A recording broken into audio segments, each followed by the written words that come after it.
Hoje a gente está recebendo o doutor Ângelo Belízia.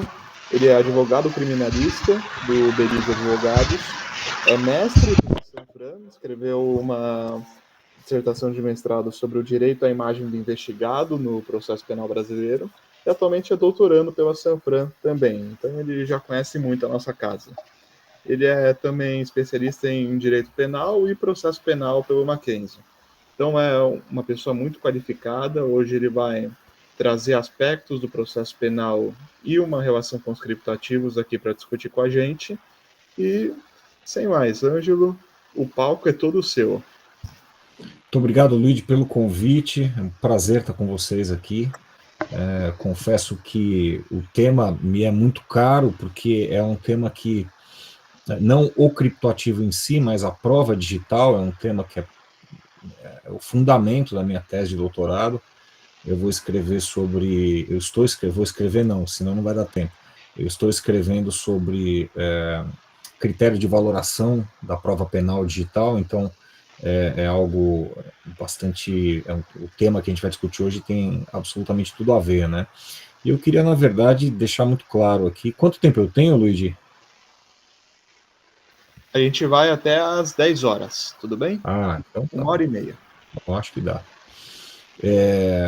E eu queria deixar bem claro aqui o seguinte: um bate-papo, eu queria a participação de vocês, porque senão fica um monólogo chato, né? Isso eu acho muito bacana, então podem interromper, a gente vai tirando as dúvidas aqui, e aí fica muito mais legal, fica muito mais dinâmico, né? Um bate-papo é muito mais legal do que uma palestra, uma aula. Isso aí você já tem na faculdade. Deixo para o Madeira aí, quem tem aula com Madeira, quem tem aula com Zilli de processo, quem tem aula com Zanoide, com Gustavo Badaró, deixo para vocês aí. Ou Madeira, o próprio Madeira no Mackenzie também, né? Tá certo? Então vamos lá. Bom, gente, o negócio é o seguinte. Eu acho que a gente... Acho não. Vamos hoje trazer a questão do criptoativo de uma maneira um pouco diferente, talvez, do que o que vocês têm visto por aí, né? Aqui nos encontros do grupo. Eu queria abordar o criptoativo do ponto de vista da prova, né? Do ponto de vista não somente da prova, de maneira lato, mas como também do elemento de prova e da fonte de prova, né? A gente vai discutir isso aqui nesse encontro. O que é elemento de prova, o que é fonte de prova, né? Sempre pela, pelo aspecto da prova digital, né? O criptoativo pode ser considerado uma prova digital, não pode ser considerado uma prova digital, quais são as implicações do criptoativo como prova, ele precisa ter algum tipo de cuidado especial quando da sua extração, quando da sua manipulação, né? Quando do seu trâmite dentro do inquérito policial ou do procedimento investigatório criminal do Ministério Público PIC, como que a gente trata essa prova, né? Como que a gente cuida dessa prova. E começando, se é que ele pode ser considerado prova, e começando, é claro, por alguns conceitos que são fundamentais para que a gente possa estabelecer os nossos parâmetros aqui para o bate-papo, né? E a gente tem que partir primeiro para a definição, pelo menos uma definição aí mais geral daquilo que é prova digital, né? Muitos de vocês, eu estava conversando aqui com o Luigi, não tiveram processo ainda na faculdade, né? Então eu acho que é legal a gente fazer uma geral bem na base, assim, para poder chegar onde a gente quer chegar, tá? Eu gosto muito de uma frase do Eugenio Florian, que é um processualista italiano, que diz o seguinte: o livro dele chama Delle Prove Penali, é um livro muito antigo, de 1921, onde ele define o que é prova, né? Eu acho essa definição fantástica, assim. Depois eu passo para o Luigi, essas questões que eu estou comentando aqui, eu vou fazer um compilado, passo para o Luigi depois, para que ele possa passar para vocês, tá? E o Florian, ele fala o seguinte: é por meio das provas que a multiforme vida humana, individual e social, irrompe no processo, e seu conteúdo se molda conforme as infinitas contingências dessa mesma vida. O Florian é poético, né, mas dentro dessa poesia tem muita verdade em relação àquilo que é prova para o processo penal, né? É curioso porque ele diz que é por meio das provas que a multiforme vida humana, né? Que a vida humana, de muitas formas, de muitas maneiras, de muitas existências, individual e social, entra no processo. Olha que coisa curiosa. E o conteúdo da prova se molda conforme as infinitas contingências dessa mesma vida. Eu acho essa definição fantástica para o que é prova, né? O que ele está querendo dizer, na verdade, é que a prova ela faz parte de uma configuração social, né? O elemento de prova, ou a prova, a gente vai entrar nisso um pouco mais para frente, ela faz parte de uma configuração social. Ela é um reflexo daquilo que a vida nos apresenta, de ideias e acontecimentos da vida. Ela tem a capacidade de trazer para dentro do processo aquilo que houve na vida. Isso é extremamente interessante. Quer dizer, a gente está falando do coração do processo, porque um processo sem prova não é processo, né? Então, o que o Florian está querendo dizer aqui é que a configuração social reflete na prova, né? Imaginem só como é curioso, né? A gente imaginar que dentro da prova, a prova em si carrega todo esse peso, carrega toda essa carga, né? A carga da vida. Ou seja, a forma da gente passar o que aconteceu na vida para dentro do processo é através da prova. A prova fala, meus amigos e minhas amigas, fala, né? A prova traz dentro dela, ela carrega dentro dela, ela é um instrumento da vida para dentro do processo. É isso que o Florian está querendo dizer. E ele está absolutamente certo, né? Porque quando a gente fala de prova digital, por exemplo, né, a gente está falando de uma reconfiguração social, né? Vocês são de uma geração que nasceu com o telefone na mão, né? Vocês são de uma geração que, como o Gustavo Badaró, ele fala um negócio interessantíssimo. Ele fala: eu prefiro que invada a minha casa do que o meu telefone. Eu prefiro que você entre na minha casa. Se eu tiver que escolher entre você fazer uma busca e apreensão na minha casa ou no meu telefone celular, eu prefiro que você faça na minha casa. Porque a tua vida está absolutamente inteira dentro do telefone, né? Dentro do teu notebook, mais no telefone do que no notebook, talvez. Então, veja, o Florian, lá em 1921, ele já trazia essa questão de que a prova, ela irrompe no processo, trazendo a multiformidade da vida humana, né?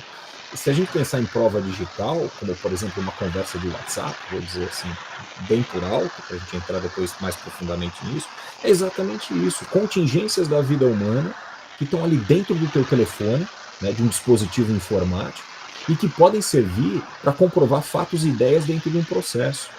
Todo mundo de acordo? Exatamente, né? Então, mais uma vez, diz o Florian, é por meio das provas que a multiforme vida humana, individual e social, irrompe no processo, e seu conteúdo se molda conforme as infinitas contingências dessa mesma vida. Na prova digital, e aí a gente entra direto na prova digital, porque a gente não pode fazer uma aula aqui de teoria geral da prova, a gente tem que o surgimento da prova digital, né, no contexto jurídico, né, ele está intimamente ligado a uma reconfiguração da sociedade, né? Isso é fato, né? Por conta da tecnologia da informação, né? Como eu disse, vocês nasceram aí com o telefone na mão. Eu sou de uma geração absolutamente privilegiada. Eu pude acompanhar a evolução tecnológica desde o seu início, né? Eu nasci em 73, então assim, na década de 80, quando eu já me entendia por gente, a gente já falava em tecnologia. Meu primeiro computador foi um TK-82 da Micrológica. Quer dizer, era um negócio assim que rodava em fita cassete. Vocês não sabem nem o que é uma fita cassete. Você rodava os softwares na fita cassete, em televisão de tubo. Era uma loucura, né? E eu fui acompanhando essa evolução desde os 286 até os 386, os 486, né?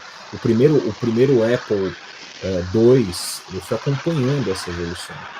Minha geração é muito privilegiada por conta disso, né? E isso se consubstancia numa reconfiguração social, né?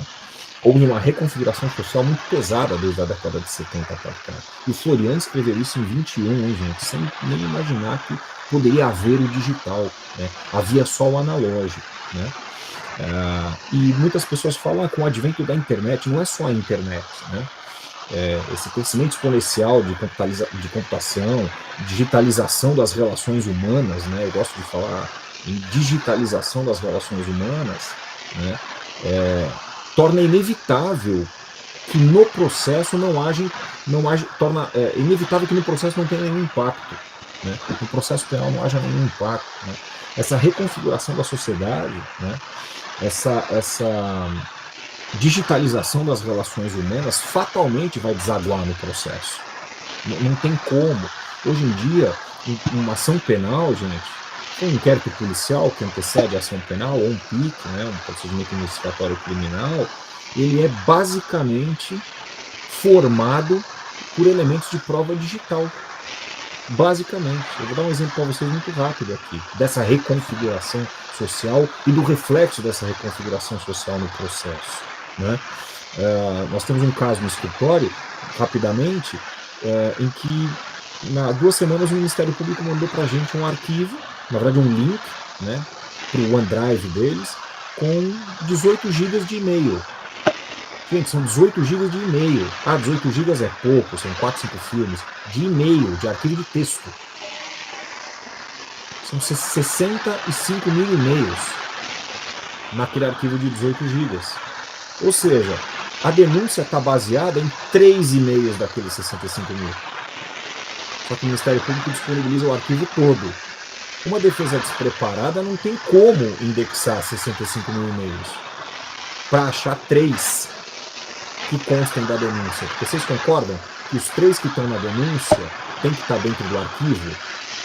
Se não tiver, não tem base, não tem elemento de materialidade, não tem prova, né? E nós temos uma máquina no escritório preparada para lidar com uma grande quantidade de dados, inclusive usando um software que a Polícia Federal usa, de open source, que é o IPED. Então nós estamos preparados para isso, porque se a advocacia não estiver preparada para lidar com o elemento de prova digital, acabou, não advoga hoje, não consegue advogar, né? Relatórios do COAF, que vocês já devem ter ouvido falar aí nas aulas que vocês tiveram, os RIFs do COAF, interceptações telefônicas, interceptações telemáticas, quebras de sigilo telefônico, quebras de sigilo telemático, quebra de sigilo bancário, quebra de sigilo fiscal. Uma quebra de sigilo bancário hoje é enviada pelas instituições bancárias ao Ministério Público por um sistema próprio que chama SIMBA, né? Tudo com código hash, né? Todos os códigos hash ali dos arquivos que foram extraídos, lançados ali no próprio relatório do SIMBA. Quer dizer, não há mais, fora a prova testemunhal, a prova de papel. Ela está acabando. É claro, no homicídio, a gente tem o corpo.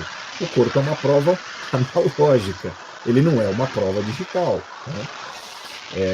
Mas assim, vejam, criminalidade econômica, via de regra, os elementos de prova são todos digitais, né? Então, no campo probatório processual penal, essa reconfiguração social, essa digitalização das relações humanas entrou com tudo, né? E não faz muito tempo. Não faz muito tempo, né? Comunicação entre indivíduos, como eu disse para vocês, operações financeiras, registro de localização, né? Atuação das organizações, grandes organizações criminosas, passam a deixar vestígios no mundo digital. Né? E a criminalidade tenta burlar esses vestígios através de ferramentas digitais. Você não tem como burlar um vestígio digital com uma ferramenta analógica, né? Então, a gente tem, dentro dessa questão da origem do elemento de prova digital, uma reconfiguração social e uma digitalização das relações humanas, né? Que entraram no processo com tudo, minha gente. Então não tem jeito, né? E o Florian já previa isso, não em relação à prova digital, mas em relação justamente a essa coisa da multiformidade da vida humana. Como a prova reflete no processo a vida humana, né? Como a prova leva para dentro do processo elementos da tua vida, da vida humana.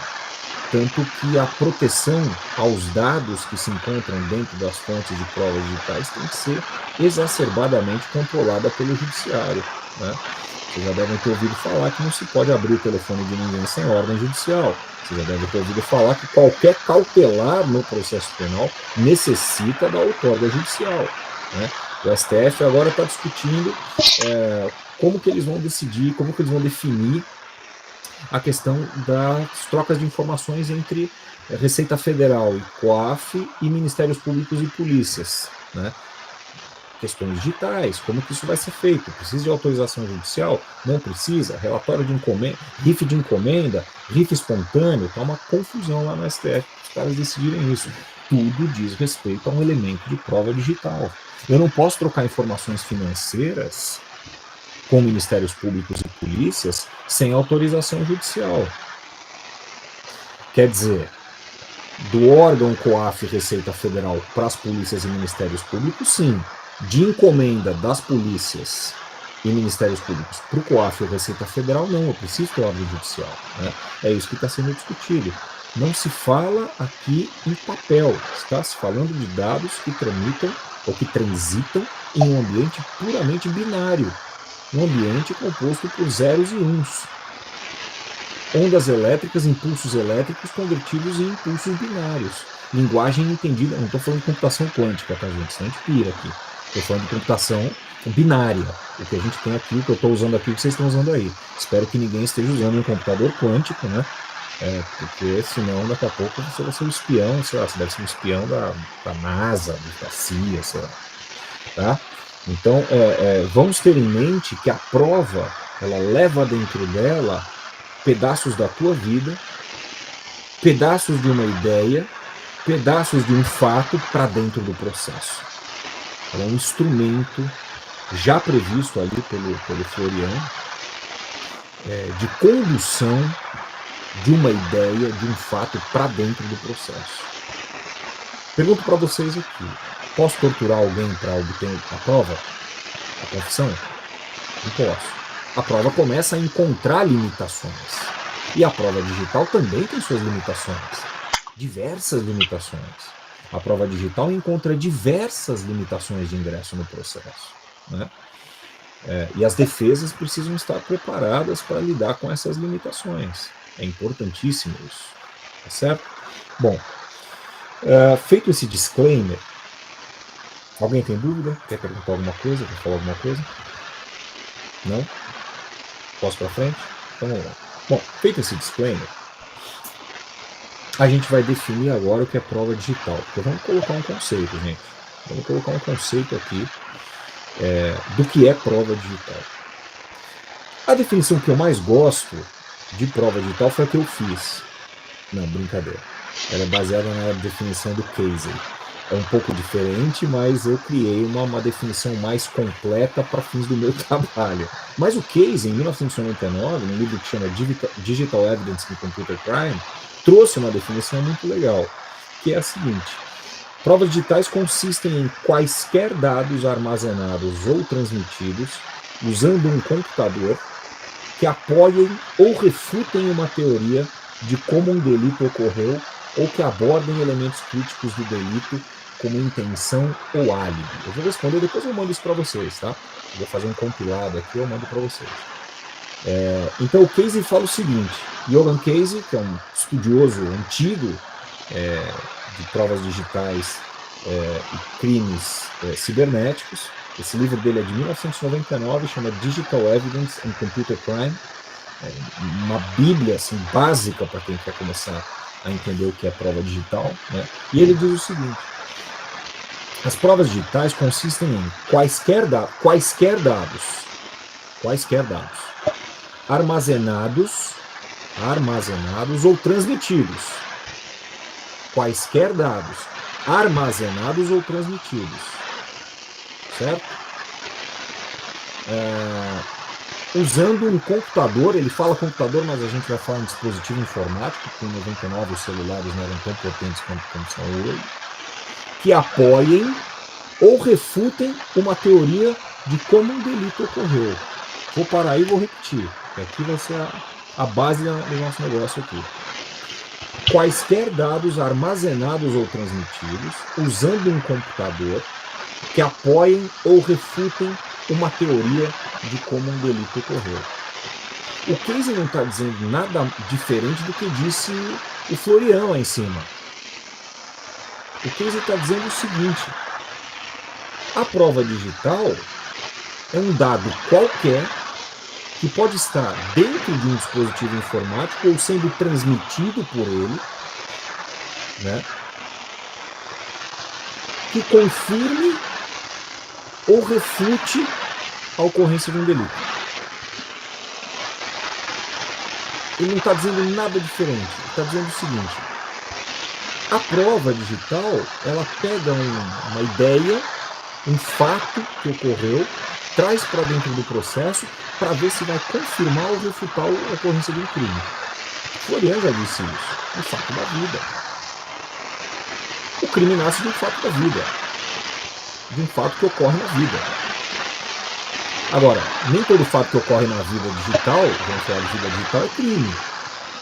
Nem todo dado armazenado ou transmitido por um dispositivo informático constitui elemento de materialidade ou autoria criminosa. Cuidado, né? Também daqui a pouco eu estou trocando uma ideia com o Luiz ali no WhatsApp, os caras vêm falar, está cometendo crime porque está conversando sobre prova digital. Não é. Muito tem indício de autoria e materialidade delitiva, né? Então, eu gosto muito dessa definição do Diogo Casey, e há outras definições também, que eu vou dar para vocês aqui. Tem uma definição que foi proposta pelo SWGDE, que é o Scientific Working Group on Digital Evidence, que é a seguinte: prova digital corresponde a qualquer informação com valor probatório que esteja armazenada ou transmitida em formato digital.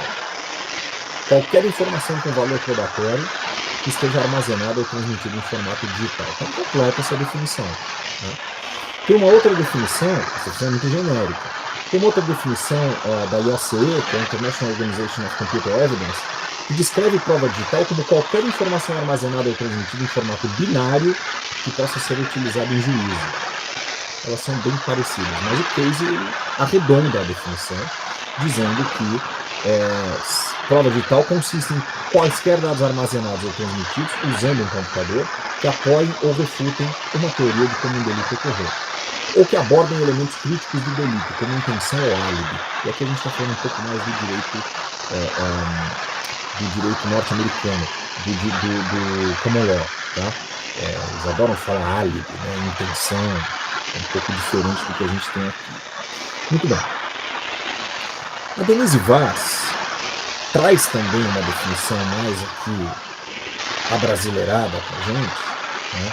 E a Denise, isso está na tese de doutorado dela, da nossa casa, que diz o seguinte: esses dados que o Casey diz que são armazenados ou transmitidos usando um computador são uma combinação de números que representam informações de vários tipos, incluindo texto, imagens, áudio e vídeo. Continuando, ela diz o seguinte: as provas digitais são os dados em forma digital, no sistema binário. Hoje a gente já tem dados em forma digital no sistema quântico, né? Mas vamos falar do binário. Constantes de um suporte eletrônico é o teu notebook, é o teu celular, ou transmitidos em rede de comunicação, mesma coisa do Casey, armazenado ou transmitido, os quais contêm a representação de fatos ou ideias. Fatos. Eu também acho que essa definição fica um pouco incompleta, porque ela não complementa fatos ou ideias que representem a ocorrência de um delito. Não são só fatos ou ideias, como eu falei. Estou trocando uma ideia com o Fábio, daqui a pouco esse fato ou essa ideia é um elemento de prova para ser usado no processo. Qualquer, civil ou criminal, né? Então, eu complementaria com o Casey, né? Ocorre, minha gente, que é o seguinte: quando a gente lê essa definição, eu vou pegar do Casey melhor, tá? Como a gente já disse. Quando a gente lê essa definição do Casey, a gente tem a nítida impressão, ou a gente não consegue, na verdade, ter uma impressão imediata de exatamente o que ele está falando. Se a gente está falando do dispositivo informático em si, que é a prova, ou se é do que está dentro dele.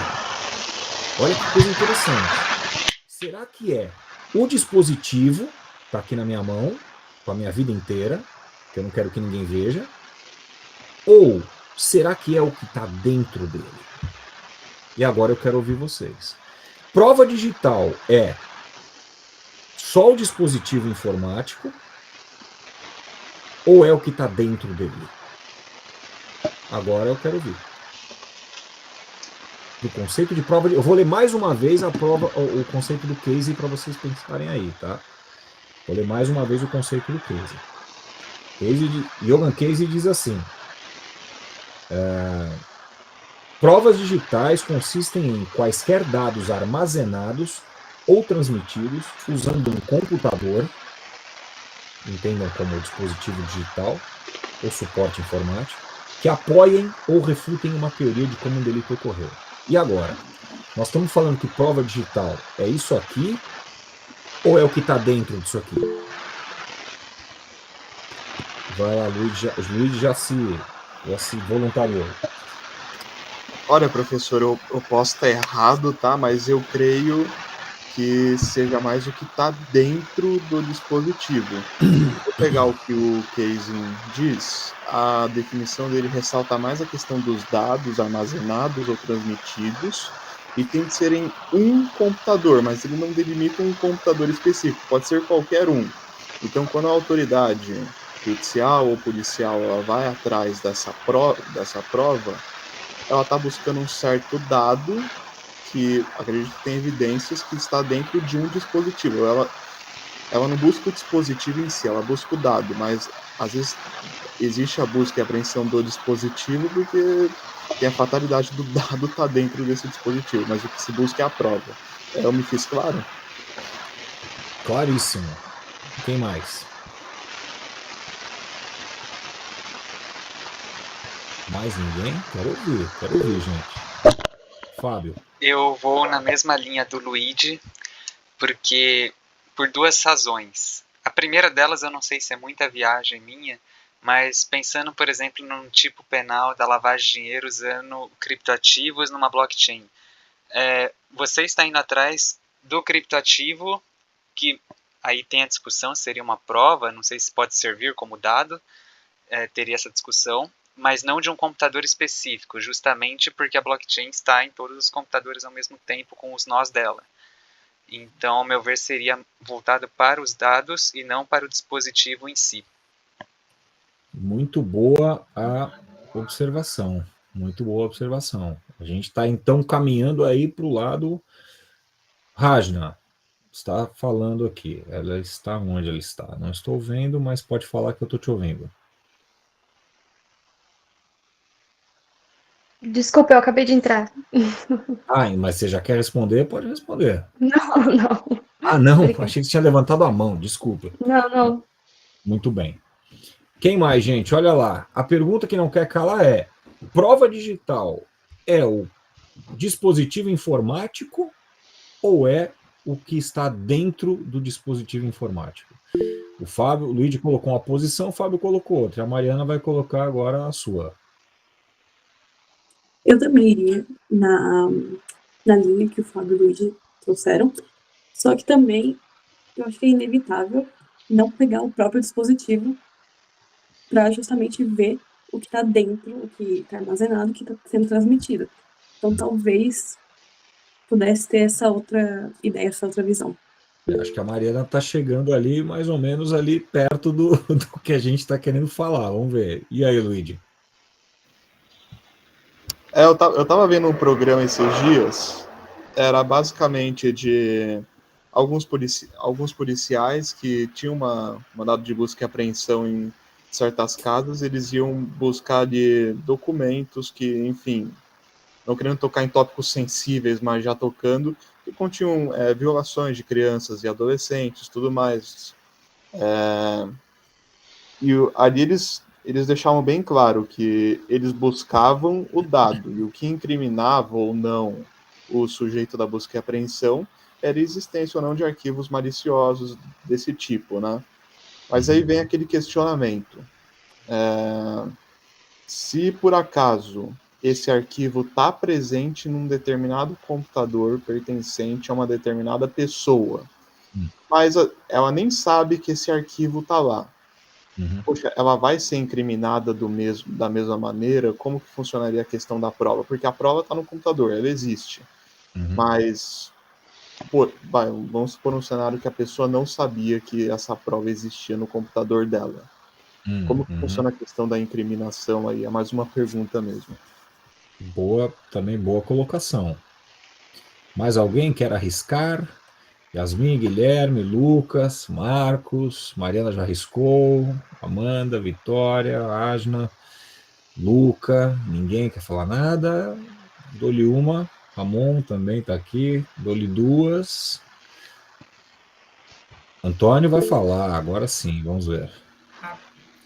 Então, eu acho que eu iria um pouco nessa linha do Luigi, porque, na verdade, eu fico pensando que o que é a prova em si não é só o dispositivo e nem só a informação, né? É a informação contida no dispositivo, contida dentro do dispositivo. Então, é a combinação dos dois fatores que eu entendo como prova aqui. Porque, eu entendo que tipo, a informação digital ela pode ser jogada de para outros dispositivos. E o dispositivo em si, sem a informação, por óbvio, não é prova de nada. Então, enfim, eu iria por esse lado. Assim. Muito bem. Alguém mais? Alguém mais? Então vamos lá. Essa discussão ela é importantíssima, né? Porque a gente precisa definir, a gente já deu um conceito de prova digital. Se a gente for analisar a frio o conceito do Casey, né, a gente vai entender que a prova digital é o dispositivo. Se você lê o conceito do Casey, porque ele fala que é armazenado ou transmitido, que consta de um computador. Né, ele está dizendo que é o dispositivo. Né? Agora, prova digital, né, elemento de prova é muitas vezes considerado como sendo a própria prova. Quer dizer, o que está aqui dentro é muitas vezes considerado como sendo efetivamente a própria prova. Mas temos um problema aqui, gente. Um problema sério. Como que o elemento de prova sobrevive fora do dispositivo informático? Ele não sobrevive. A nuvem, meus amigos, é um dispositivo informático. A nuvem é um dispositivo informático, talvez, dentro da definição do Hensler, que a gente vai entrar, é um sistema de comunicação. Eu vou trazer essa definição para vocês. A nuvem funciona como se fosse um dispositivo informático que contém nela informações. Então, digamos que a nuvem é um dispositivo informático e o elemento de prova está dentro da nuvem. Ou seja, a nuvem é a fonte e o elemento de prova está contido na fonte. Imaginar um telefone celular e um notebook é fácil, porque a gente tem o dispositivo para pegar na mão, né? Ele é fácil. É fácil, apesar da característica de imaterialidade do elemento de prova digital, algo que a gente não consegue, não é tangível, acho que todos concordam comigo, né? A gente consegue entender quando a gente tem um dispositivo informático na mão que tem alguma coisa aqui dentro, né? E a nuvem funciona para nós como um dispositivo informático. Como que nós acessaríamos a nuvem, meus queridos e minhas queridas, se não fosse o dispositivo informático, computador, celular? A própria nuvem é um dispositivo informático dentro de outro dispositivo informático. E o elemento de prova está contido nela. É curiosíssimo. Nos nossos telefones, por exemplo, eu para economizar espaço de armazenagem, eu compro lá o meu iCloud. Tem um iCloud grandinho lá. Jogo todas as fotos dentro dele. Jogo todas as minhas tudo dentro dele. Vale dizer, eu tenho aqui um pequeno thumb da minha foto, que quando eu abro ela carrega da nuvem, né? E ao mesmo tempo eu tenho essa mesma foto na nuvem. Ou seja, eu tenho a nuvem como dispositivo informático dentro do meu dispositivo informático. Eu não acesso a nuvem de outro jeito. Eu não consigo acessar a nuvem telepaticamente. Não dá. Eu tenho que ter um dispositivo informático. Como o elemento de prova sobrevive fora do dispositivo informático? Pega o peixe e tira da água. Acho que é uma analogia besta, mas é a melhor. A água é a fonte. O elemento é o peixe. É uma besteira, mas é isso. Então, a gente vai chegar à conclusão, e agora eu vou ler a minha definição, para ver se vocês estão de acordo, que prova digital, e essa aqui é a minha definição, é o conjunto composto pela fonte e pelo elemento de prova digital nela contido, que carregam em seu bojo fragmentos probatórios dotados de certo potencial epistêmico e podem, em conjunto com outras provas digitais ou não, confirmar ou refutar a hipótese acusatória. Vou repetir, essa é uma definição minha, que eu tentei pegar o que era o Casey, o que era a Denise Vaz, o que trouxe aquelas instituições que eu falei ali no começo, né, para dentro do delito, para dentro da ação penal. É bem definição de processualista mesmo. Do crime, criminal, processo penal.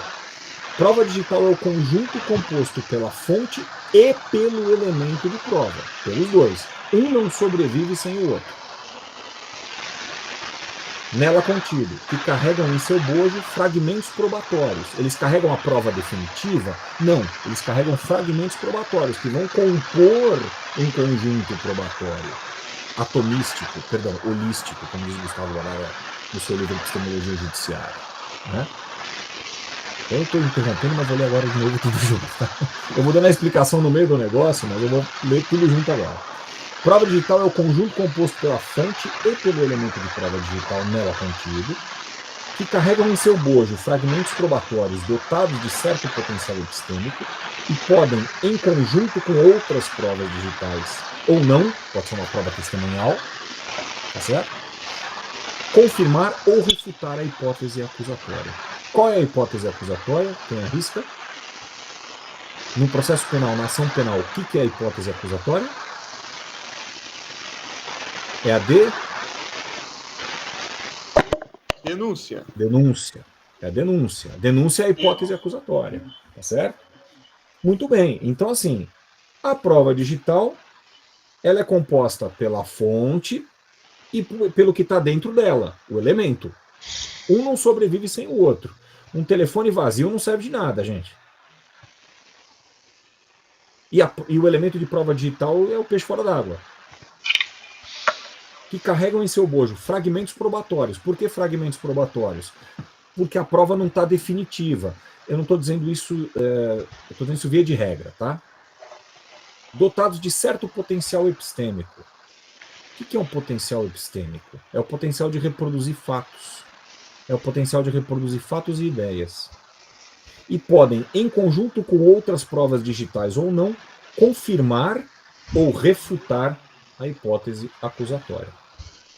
Essa foi uma definição que eu criei para o meu trabalho, né? Para o meu trabalho aqui de doutorado, que eu vou precisar de uma definição mais robusta como essa para desenvolver a minha ideia. Né? Era um desafio grande definir aquilo que iria ser considerado prova digital, inclusive conversando com o professor Zilli, esse era o maior desafio, né? Como que a gente iria definir prova digital para poder chegar efetivamente no objetivo, né? Que é estabelecer critérios de valoração dessa prova quando ela chega na ponta final na mão do juiz. Tá? Muito bem. Falamos pra caramba aqui e não falamos nada de cripto. Pelo contrário, gente, falamos tudo de cripto. Cripto é um elemento de prova digital ou não é um elemento de prova digital? E agora? Será que a criptomoeda, seja ela qual for, o Fábio que colocou esse ponto aqui, a gente vai puxar agora. Ela é um elemento de prova digital ou não é? Vamos para a definição. Vamos para a definição. A prova, o criptoativo, ela é composta, ou ele é composto, como prova, tá, gente? Pela fonte e pelo elemento de prova? Sim. A gente pode estar falando de hot wallet, a gente pode estar falando de cold wallet, A gente pode estar falando de mixing service. Em algum lugar o criptoativo está. Em alguma fonte de prova, o criptoativo está. Por que o criptoativo está em alguma fonte de prova? Para isso a gente tem que entrar no Rensselaer. O Rensselaer, pausa ali no cripto, nós vamos voltar um pouco para o Rensselaer. Ele categorizou as diferentes fontes de prova digital em 3 grupos. Isso é interessantíssimo. Mais uma vez, o Rensselaer, ele categorizou fontes de prova, estamos falando da fonte, em 3 grupos. 3 grupos. Quais são os 3 grupos que o Rensselaer definiu na sua tese? Grupo número 1, computadores de sistemas abertos. Grupo número 2, sistemas de comunicação. E grupo número 3, sistema de computadores integrados ou embarcados. Vou repetir. Rensselaer dividiu as fontes de prova em 3 grupos. Está no livro do Jay Rensselaer que chama Computer Crime and Computer Forensics. É um livro de 2000, né, da Academic Press de Londres. Depois eu passo tudo isso para vocês, tá? Vou fazer um compilado, pedir um tempinho depois da nossa aula aí. Durante a semana eu passo essa bibliografia e esses conceitos para vocês. Então o Rensselaer divide as fontes de prova em 3 grupos. Quais são esses grupos, como eu já falei? Sistemas, computadores de sistemas abertos, sistemas de comunicação e sistema de computadores integrados ou embarcados. Nos computadores de sistemas abertos, a gente inclui o nosso desktop, o nosso laptop e servidores de maneira geral, tá certo? Então pensem que os computadores de sistemas abertos são aquilo que a gente tem de maior na nossa casa, notebook, laptop, chame como quiser, servidores, né?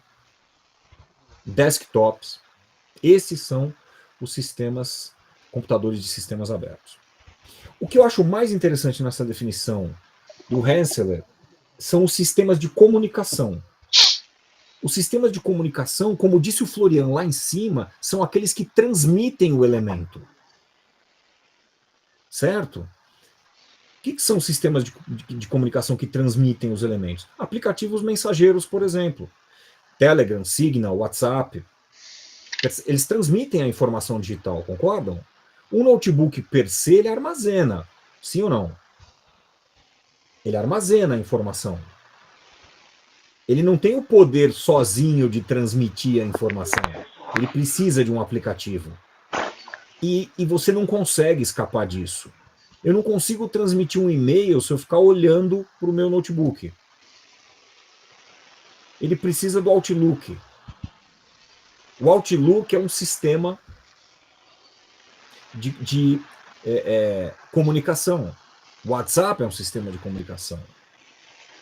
A nuvem é um sistema de comunicação? Para mim, a nuvem é um sistema de comunicação. É um sistema de comunicação.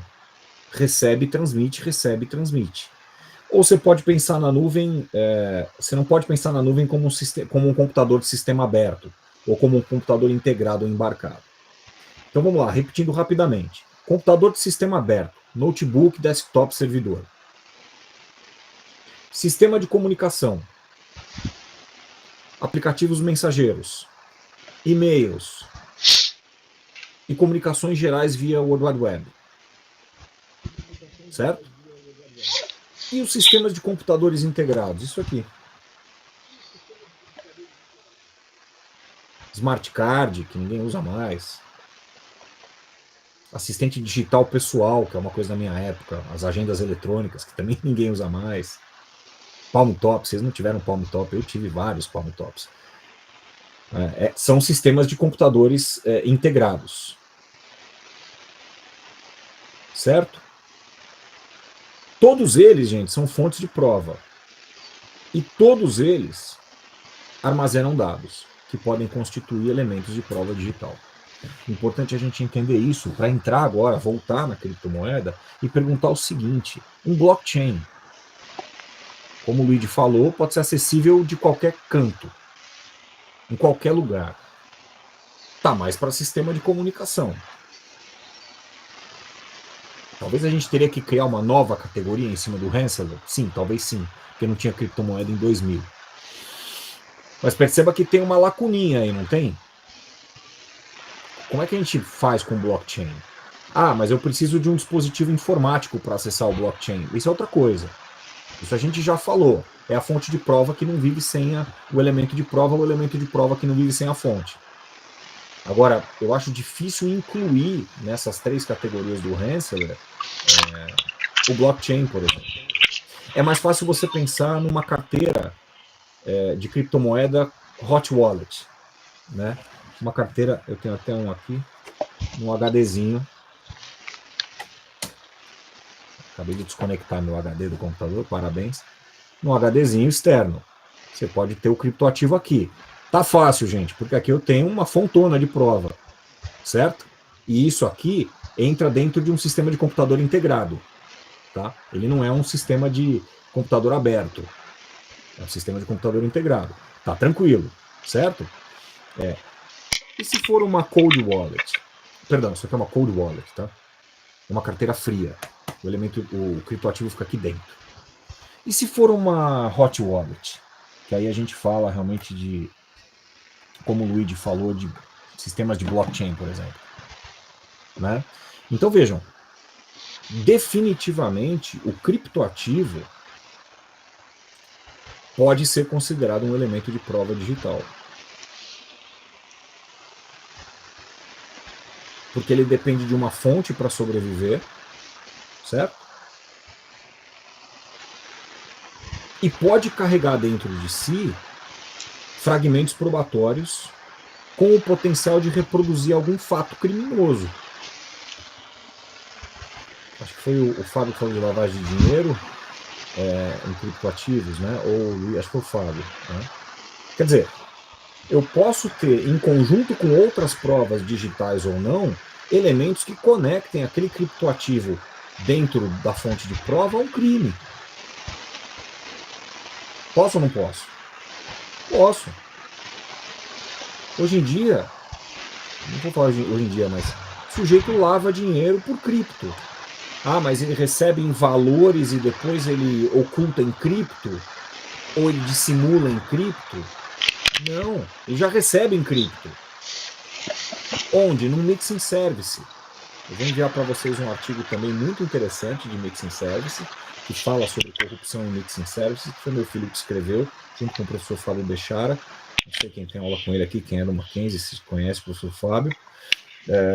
Meu filho escreveu, eu vou enviar para vocês, que explica muito bem essa questão do elemento de prova cripto em Mixing Services e da dificuldade que se tem de investigar esse tipo de elemento, de obter esse tipo de elemento de prova para inseri-lo num processo a posteriori.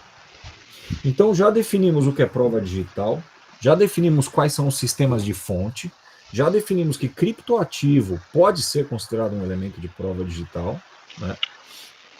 Nos falta pensar quais são os desafios, né, que encontra, por exemplo, um Ministério Público, uma polícia, no processamento desse elemento de prova. Como que a gente lida com isso? Como que eu tiro de dentro de um HD uma carteira de criptoativos e sequestro essa carteira? Sequestro é uma medida cautelar prevista no Código de Processo Penal. Medida essa de cunho patrimonial. É fácil sequestrar um apartamento, gente. O juiz manda o ofício para o cartório, solta lá na matrícula do cartório que o apartamento está sequestrado e não pode ser vendido até o trânsito em julgado. É fácil sequestrar um carro. O apartamento você não pode buscar e apreender. Mas o carro você pode buscar e apreender, enfiar no pátio da Polícia Federal lá, certificar comunicar o Detran trava o carro para venda, está sequestrado no juízo. Alguns carros ficam anos e anos e anos no pátio lá, aguardando uma definição. Medida cautelar. O criptoativo. Como é que eu tiro ele de dentro do HD se for cold wallet, se ele tiver armazenado numa cold wallet, e como é, minha gente, que eu resguardo esse elemento de prova? Não posso colocar ele no banco, como eu faço com valores, com joias. A gente está com um caso agora, uma operação grande, que justamente o Ministério Público oficiou o Banco do Brasil para que sejam depositadas as joias nos cofres do Banco do Brasil. E uma criptomoeda, eu faço o quê com ela? Então percebam que tem muitas perguntas sem resposta. E não é só para a advocacia. É para as polícias, é para os ministérios públicos. Não é? Eu tenho que ter uma carteira centralizada para depositar isso num blockchain identificável, porque ele é absolutamente identificável se não for mixing service. É uma solução. Como é que eu encontro cripto? Eu estou falando de carteira fria, né? Um HD. E se a carteira é quente? Nós temos um caso também no escritório que o sujeito está preso, não é o meu cliente, mas ele está preso. O Ministério Público diz que ele tem um valor enorme em criptomoedas e ele não vai dizer onde está. E ele continua preso. Enquanto ele não disser onde está, não tem acordo, o cara fica preso. E ele não vai falar onde está, e o Ministério Público não consegue encontrar. Então percebam as dificuldades que a gente enfrenta com a própria investigação quando a gente trata de criptoativos. Né? É claro que o blockchain ele é identificável se você tiver numa exchange centralizada, né? E se você conseguir identificar a operação através de investigação. Diga lá, Luigi. Professor, mas nesse caso que o MP está exigindo que o cara diga onde estão os criptoativos, não está meio que obrigando ele a produzir uma prova contra si mesmo? Exatamente. E esse é o ponto. E aí, a defesa dele tem que fazer um cálculo. Quanto ele tem de criptoativo, quanto tempo ele pode pegar, quanto tempo ele vai ficar no regime fechado. Porque ele não vai falar. Não vai. O cara vai entregar? Vai nada. Ele fala o quê? Eu vou ficar uns 8 anos aqui, ó. Quando eu sair, fica tranquilo. Eu estou falando isso agora numa prática, de uma maneira bem geral, descontraída, né? Mas é prática. Se o cara é guerrilheiro, como eu costumo chamar os meus clientes que encaram, que não delatam ninguém, preferem presos, se o cara é guerrilheiro, não quer nem saber. Porque você quer saber onde estão meus criptoativos, minhas criptomoedinhas, meus bitcoins e meus ethereums e outras coisas? Não dá nem a pau que eu vou te falar, amigão. Vocês se viram aí. Ah, mas você vai ficar preso. Eu falei, tá bom. Eu vou ficar preso. É uma situação. Agora, voltando aqui para nossa discussão, o Ministério Público editou uma resolução que instrui os seus membros, o Conselho Superior do Ministério Público, CNMP, Conselho Nacional do Ministério Público, perdão, que instrui os seus membros a lidar com a apreensão de criptoativos. Procurem aí a resolução, apreensão e liquidação de criptoativos. Essa resolução é muito interessante, eu estou acompanhando ela desde o começo, vai ficar de lição de casa aí para vocês, tá? Apreensão e liquidação de criptoativos. Eu vou passar o número da resolução aqui, peraí, essa eu esqueci de pegar, de verdade. Resolução MP, liquidação, apreensão de criptos. Eu acho que eu falo no meu artigo sobre isso. É essa aqui, ó, minha gente. 8 de maio de 24, é a resolução 288 de 2024. Vale a leitura. Vale a leitura. Tá? É a resolução 288 de 2024 do Conselho Nacional do Ministério Público, publicada no Diário Eletrônico do CNMP, dia 7 de maio de 2024. Ela é muito interessante, ela é curta, tá? E vocês têm que ler essa resolução, porque vai acrescentar, não vai dar pra, a gente pode até, se vocês quiserem um dia, fazer um outro encontro e falar só sobre ela, né? Porque ela demanda aqui um outro encontro. Mas ela é extremamente interessante. Vou ler o artigo 3º dela aqui, tá bom? Só para a gente dar um clima, né? A apreensão de ativos virtuais se efetivará em cumprimento à determinação judicial. Ótimo. Mediante a adoção dos procedimentos técnicos exigidos, conforme o controle das respectivas chaves privadas esteja em poder da prestadora de serviço de ativos virtuais. Meus amigos, e se for hot wallet? E se for cold wallet? Não tem prestadora de serviço de ativo virtual. O maluco, mandou o HD para Timbuktu, pela FedEx. Sumiram com o HD do cara, onde ele tem 400 milhões de reais em Bitcoin. Vou continuar lendo. Ou em poder de pessoas diversas.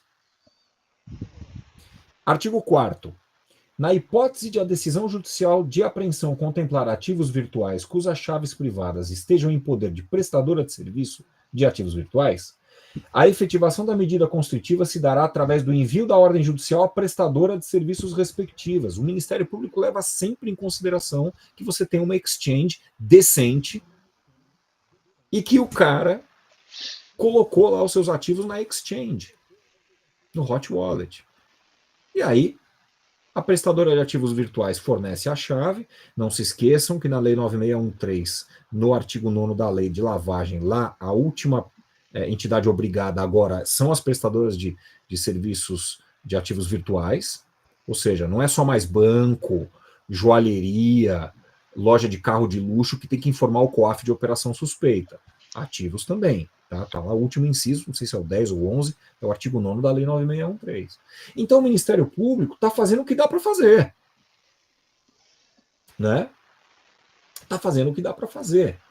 Né? Então, assim, o criminoso, de certa maneira, ele não vai deixar os ativos virtuais dele, oriundos de ilícito, na mão.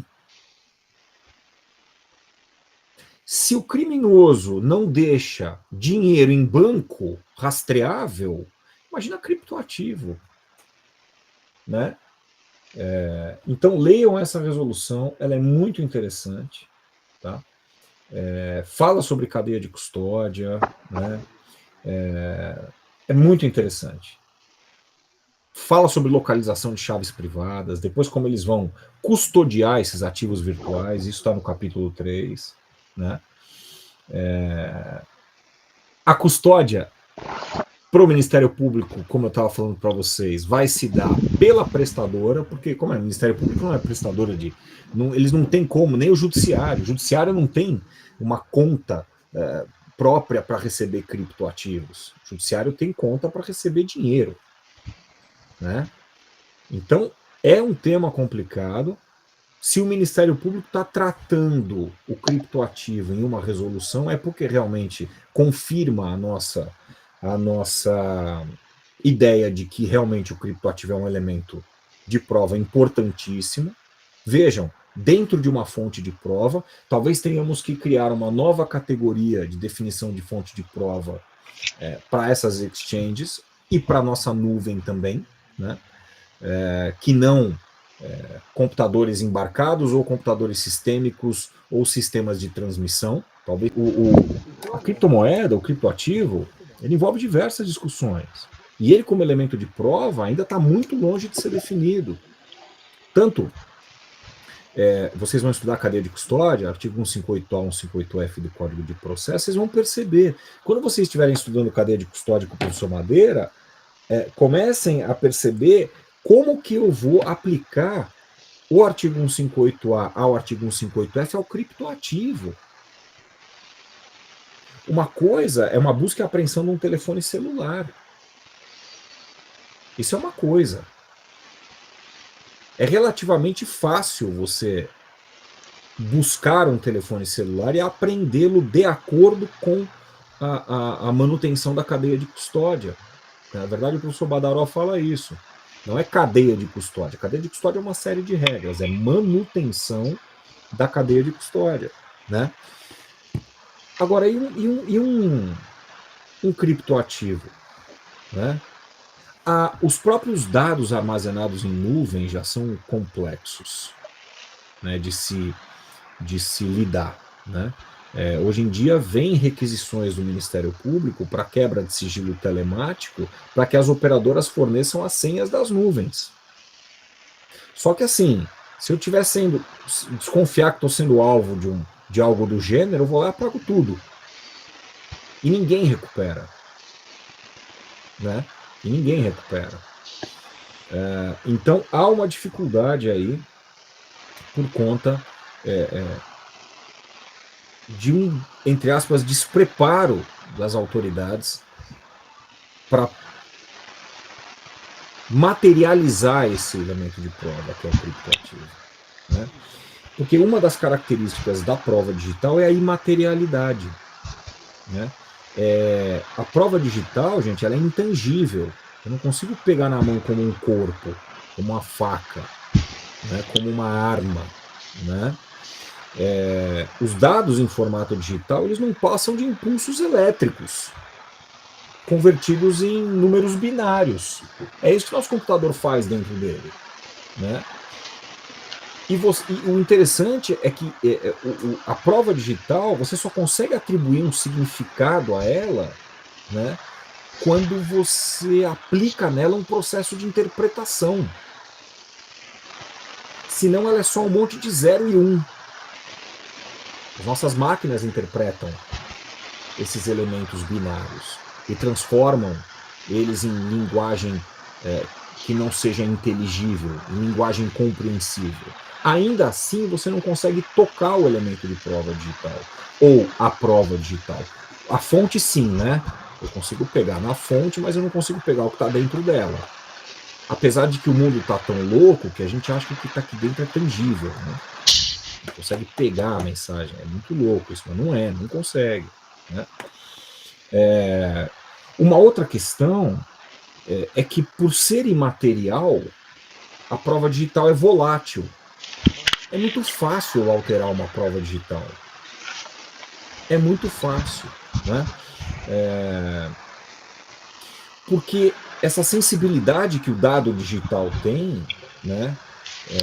Se eu modificar a sequência numérica que cria aquele dado, acabou. Vocês já devem ter ouvido falar no Verifact.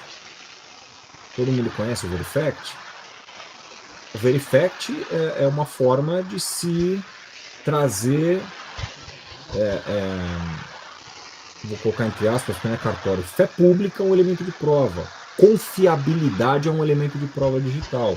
Então hoje em dia não adianta eu printar uma conversa e tentar jogar no processo dizendo, ó, tá vendo, me injuriou, me caluniou, me ameaçou, né? Não adianta eu printar a conversa, eu tenho que passar o meu telefone, né, retirar de dentro dessa fonte o elemento de prova através de algo verificável, através de um software verificável, ou que verifique, e que tenha fé, e que tenha chancela do Ministério Público e do Judiciário, é o Verifact. Ele é um software. Ele está dentro de um sistema de comunicação, talvez? Porque percebam que quem vai transmitir o software, quem vai transmitir o elemento de prova é o Verifact. Ele cria um arquivo com código hash dizendo o seguinte: de dentro desse telefone, efetivamente saiu esse elemento de prova. De dentro dessa fonte, eu garanto que saiu esse elemento de prova. Cria um código hash, trava ele com uma chave eletrônica, acabou. É o que a gente faz no escritório. Fizemos um caso recentemente de violência psicológica contra a mulher pela vítima. Eram 12 gigas de documentos para a gente avaliar. Dela. Claro que fizemos um filtro e aquilo que nos sobrou, 80% era conversa de WhatsApp.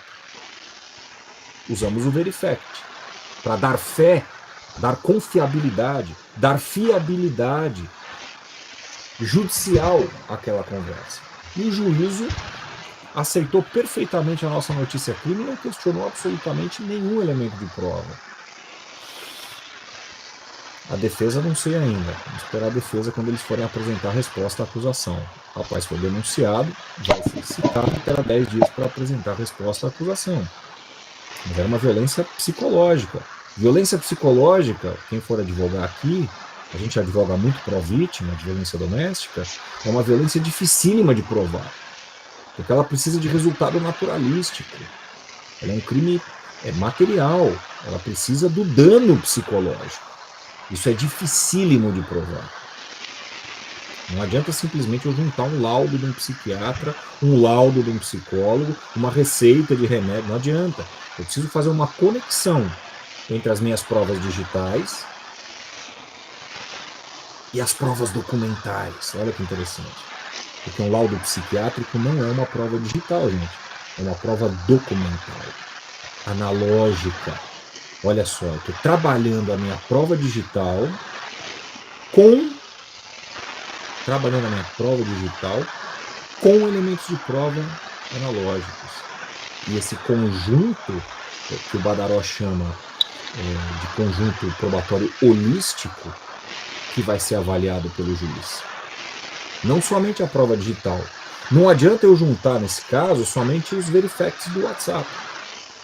Não adianta. Eu tenho que ter resultado. O resultado vem por um psiquiatra. Claro que a pessoa também foi lá e fez um exame, fez uma perícia psicológica, a pedido do Ministério Público. Legal. Fez lá, a perícia voltou com o resultado, o mesmo resultado que tinha diagnosticado o psiquiatra, voltou pela perícia. Prova documental, gente. Prova analógica. Sem essa prova analógica eu não consigo nem denúncia. Então, essa análise em conjunto do elemento probatório digital, ou da fonte de prova, ou da prova digital, com a prova analógica, gerou uma denúncia. E muito provavelmente vai gerar uma condenação nesse caso. Diga lá, Luiz. Professor, só para desfazer uma confusão aqui na minha cabeça, então esse laudo psiquiátrico, ele continua sendo uma prova documental, analógica, mesmo que ele esteja numa versão digital? Essa é excelente a pergunta. É exatamente isso. Vamos lá. A gente tem dois tipos de constatação nesse caso em específico, de prova da materialidade delitiva, certo? Um laudo, ou um relatório, vou chamar de relatório, produzido pelo psiquiatra dela e pela psicóloga dela, então são 2 relatórios, e um laudo oficial produzido por uma perita forense. Então são 2 aqui, tá? O que você faz com os relatórios? Eu chamo de relatório porque laudo é pericial, perícia é oficial, tá? Eu chamo de relatório aquilo que é produzido pela parte, tá? O que o relatório está me dizendo aqui? Que ela sofreu danos psiquiátricos e danos psicológicos. Inclusive, nós tínhamos uma tese muito boa de lesão corporal psíquica, que o Ministério Público ainda não está apto a comprar essa nossa tese, mas o Tribunal de Justiça já comprou. Mas tínhamos aí uma lesão corporal psíquica para poder enquadrá-lo no artigo 129, lesões corporais. Mas ficamos só no 147b, que é a violência psicológica. Mas enfim, o que eu faço com esse relatório? Eu vou passar ele no Verifact? Essa é a sua pergunta, né, Luiz? Eu vou passar esse relatório no Verifact? Eu não tenho como fazê-lo, porque ele é um pedaço de papel, mesmo que o médico me envie ele não digitalizado, mas ele digital, percebe? Ele digital. Então, pense que o médico ele não fez aquilo num papel, escaneou e me mandou. Ele já produziu dentro de um dispositivo informático, provavelmente no notebook dele, ou no desktop dele, tá? Isso é uma prova digital ou isso é uma prova analógica? Essa é uma pergunta excelente. Ela tem as características da prova digital? Ela é imaterial? E se eu imprimir e tocar nela? Esse relatório é imaterial? Ele não poderia ter feito na mão? Com a própria letra e carimbado? Mas ele preferiu fazer digital. Ela é volátil? Assim como é uma conversa de WhatsApp, que é produzida originalmente na matriz digital, e não pode ser produzida de outra forma, eu não consigo escrever uma conversa de WhatsApp. Essa pergunta é excelente. Então, na minha visão, mesmo que ele produza isso dentro do computador dele, essa prova se torna uma prova analógica. Porque ele poderia tê-la produzido na mão. E se fosse nosso pedido, doutor, produz na mão.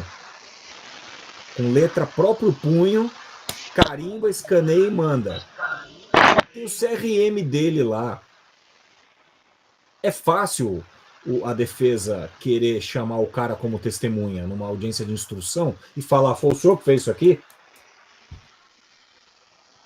Então perceba que tem uma materialidade nesse elemento de prova que desvirtuaria uma característica digital. Mesmo que ele tenha produzido isso digitalmente. Então eu acho que o que pega aí é a materialidade. Materialidade que eu digo, imaterialidade, intangibilidade, né? Ela é uma prova tangível. Eu posso pedir para ele produzir ela na mão. Mas eu não posso pedir para você, Luigi, me produzir uma conversa de WhatsApp na mão. Né? Então eu vejo que esse é um elemento de prova, mas no caso dele eu vou contar, ele produziu na mão, tá? Aí nós escaneamos, e aí não tem como verificar? Claro que tem. Eu vou ao cartório, foi o que nós fizemos, eu vou ao cartório e reconheço a firma do médico. O cartório me dá fé pública, que aquela assinatura é daquele médico. Posso até reconhecer por semelhança. O médico vai lá na hora do cartório e na frente do tabelião ele assina, não é? Como a gente faz com documento de carro mais antigo. Você vai na frente do cartório, o tabelião tem que assinar o troço lá. Né? E isso traz uma analogicidade da prova. Transforma ela em absolutamente material. Né? Nesse caso foi o que nós fizemos. A prova juntada, que nós juntamos, foi no cartório, reconheceu a firma. A defesa está com dúvida, pede um livro para o cartório. Pede para oficiar o cartório com o livro das assinaturas. Nunca vi defesa nenhuma fazer isso, tá? Até porque depois veio o quê? Um relatório psiquiátrico oficial, um laudo. Entramos agora no laudo psiquiátrico. Foi produzido oficialmente. Veio com o mesmo resultado. A perita mandou, Luigi, digital. Ela não mandou feito na mão. Ela mandou, inclusive, com assinatura digital. Né? Inclusive com o QR Code para comprovar efetivamente a originalidade e a fidedignidade daquele documento. Tem uma cadeia de custódia aí perfeita. Ofício do cartório, oficiando o perito a se manifestar. Levamos ela lá para fazer o exame no IMESC, ela fez o exame, a perita produziu o laudo, meteu o QR Code, assinou digital e estourou nos autos. Ninguém vai discutir essa prova. Essa prova ela é digital ou ela é analógica? Ela é analógica, porque ela foi produzida a partir de um depoimento, de um exame corpóreo. A gente perguntar se o exame cadavérico é analógico ou digital. É analógico. Foi produzido através de algo tangível, material. A perita sentou com ela, conversou com ela 2 horas. A fonte é analógica, percebe? A fonte é o corpo da pessoa. Né? E esse caso é interessantíssimo, porque ele traz a conjugação entre a prova digital, que foram todos aqueles gigas que eu falei para vocês, que tiveram que ser validados pelo Verifact. Algumas coisas a gente teve que fazer em cartório também. Né? E a prova analógica. A prova pericial. Interessantíssimo. Gerou uma denúncia. Né? Então, minha gente, fora a imaterialidade e a volatilidade, tem um detalhe muito interessante da prova digital que pode parecer estranho. a tudo que a gente já conversou agora. Elas são independentes do dispositivo informático em que estão registradas. Pô, você está louco, meu? Você acabou de falar que a prova não vive sem o dispositivo. Eu não falei que ela não vive, eu falei que ela é independente do dispositivo informático onde ela se encontra. Por quê? Porque eu posso passar para outro dispositivo informático a qualquer hora. Quando eu te mando uma mensagem para qualquer um de vocês, eu estou tirando o elemento do meu dispositivo. Quando eu envio um e-mail, eu estou tirando o elemento do meu dispositivo e enviando para outro. Então, há uma independência do elemento de prova do seu dispositivo originário. Até porque, quando ela for periciada, ela vai sair do dispositivo originário dela, não vai? E vai para um dispositivo policial. Né? Então, essa é uma característica muito interessante, porque essas informações que são geradas ou armazenadas podem ser copiadas ou transferidas infinitamente. É infinito como eu posso transferir. É igual com o criptoativo? É igual. Eu posso transferir ele de carteira a hora que eu quiser, para quem eu quiser, a hora que eu quiser, de qualquer forma. Ele dá um rolê que é impossível de se rastrear, inclusive, dependendo da intenção da pessoa, né? Eu não tenho cripto, né? Mas quem tem, negocia. Né? Passa para um, passa para outro, putz, paga, muda de titularidade a carteira. Enfim, uma série de coisas. Então,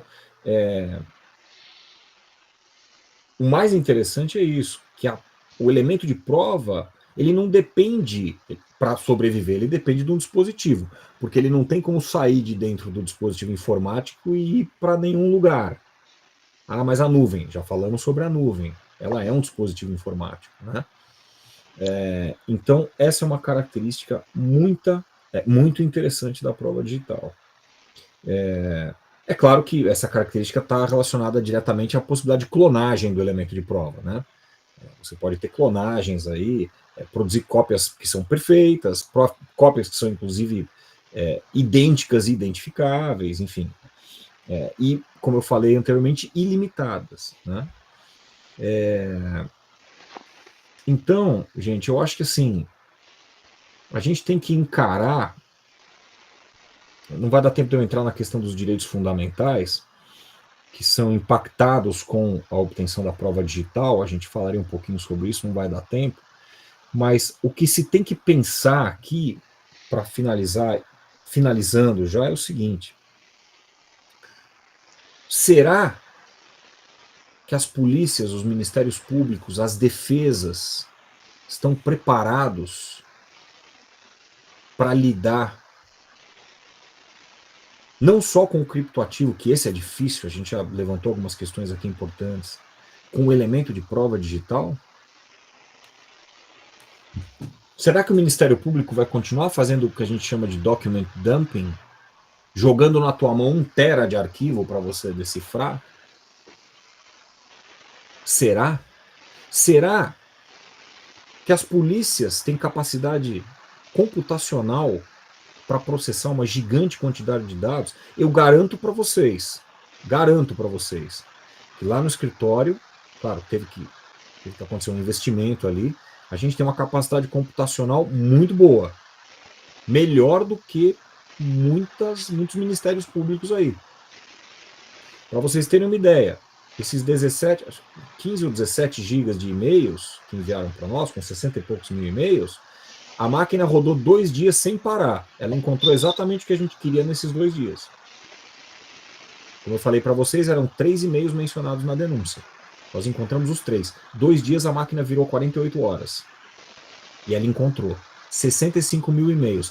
Ah, não, mas, Ângelo, isso é tranquilo, né, meu? Pega aí qualquer programinha, meu, o cara vai encontrar em 65 mil e-mails 2. A questão não é essa. Eles te mandam um link de OneDrive. Eles te mandam um link de share qualquer coisa.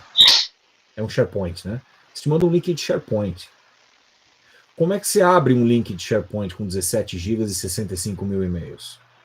Com inúmeras pastas. Inúmeras pastas. Você precisa extrair tudo isso para dentro da tua máquina.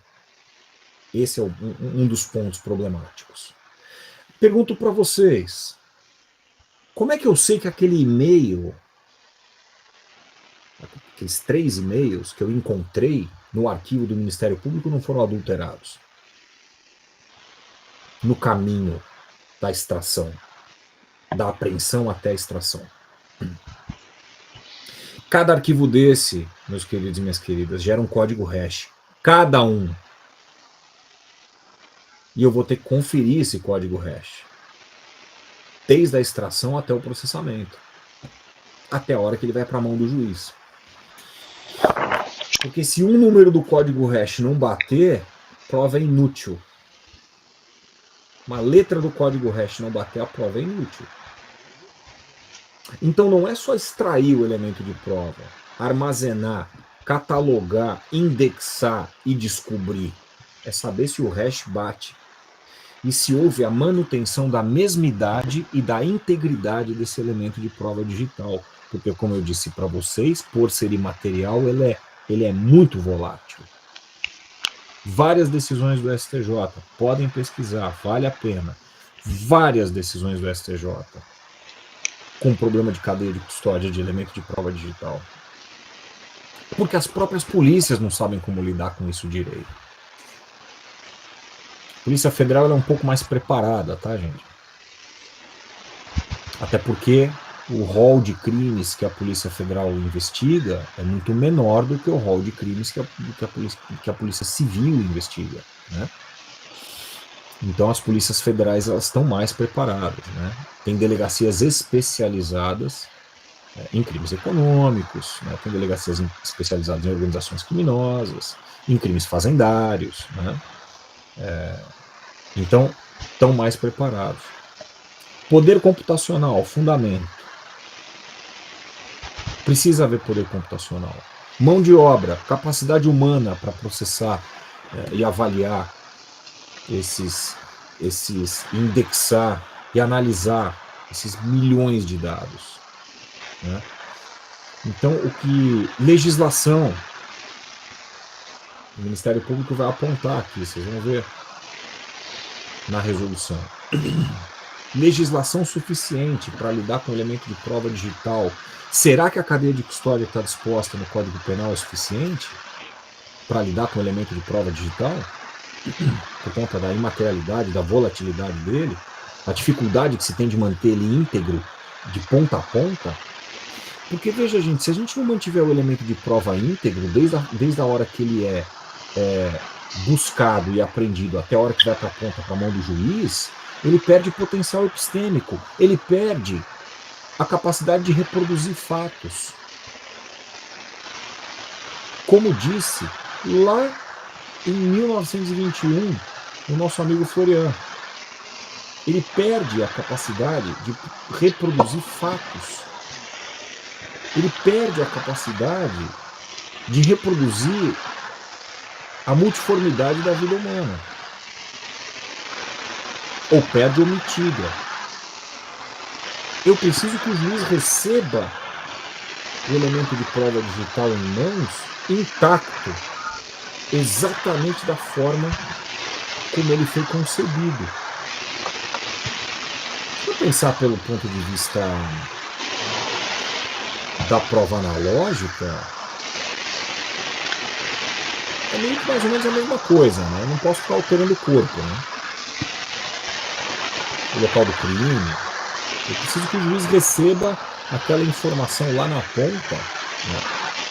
Da mesma forma como ela nasceu, como ela veio para o mundo naturalista, né? Então, minha gente, são muitos desafios. Quando a gente fala em criptomoeda, em criptoativo, esses desafios aumentam sobremaneira, né? Porque daqui a pouco um funcionário público recebe um produto de corrupção em cripto numa exchange na Polônia, um mixing service qualquer na Polônia. É mais ou menos aquela história da conta bolsão, né? Não sei se vocês estão acompanhando aí o caso das fintechs. a gente está nessa operação, é mais ou menos a questão das contas bolsão. Você deposita o dinheiro lá, você transfere o dinheiro, você muda o dinheiro de lugar, você não sabe para onde o dinheiro foi. Você não sabe de quem é, quem transferiu para quem, né? Vocês lerem um pouquinho sobre essa operação, que é a Operação Carbono Oculto, coloca conta bolsão carbono oculto no Google, vai pintar um monte de coisa lá, né? O Mixing Service é mais ou menos isso. Eu vou enviar para o Luigi essa questão aí, esse artigo que meu filho escreveu com o professor Fábio Bechara. Certo, minha gente? Bom, acho que era isso que a gente tinha para falar.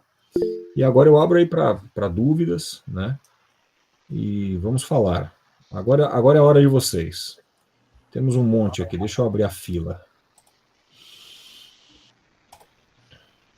Marcos tá aí? Marcos tá aqui, ó. Bom, boa noite aos colegas, boa noite, doutor Ângelo. Doutor, eu estava conjecturando aqui a respeito do princípio do contraditório e gostaria de saber sua opinião sobre isso.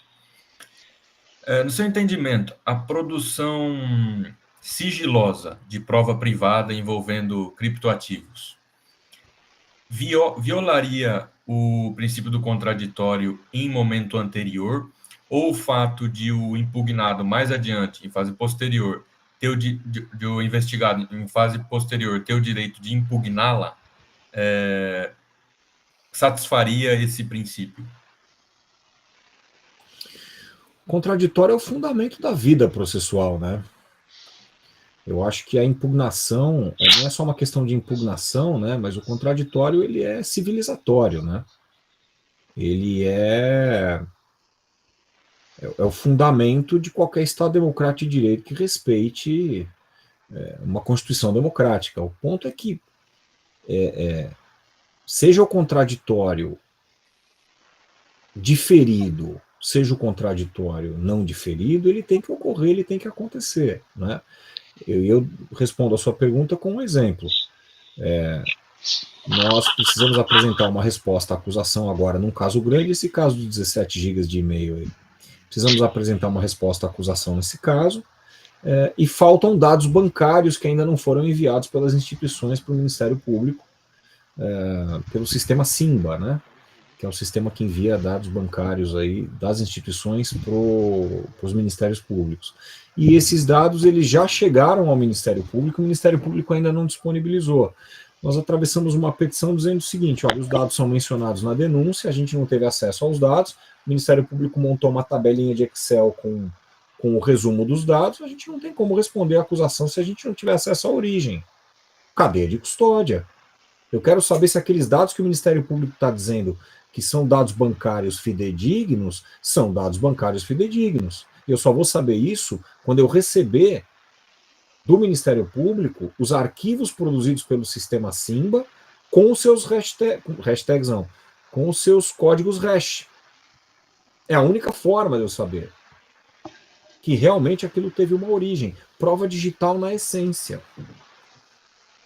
Relatórios financeiros enviados pelos bancos ao Ministério Público para comprovar movimentações financeiras.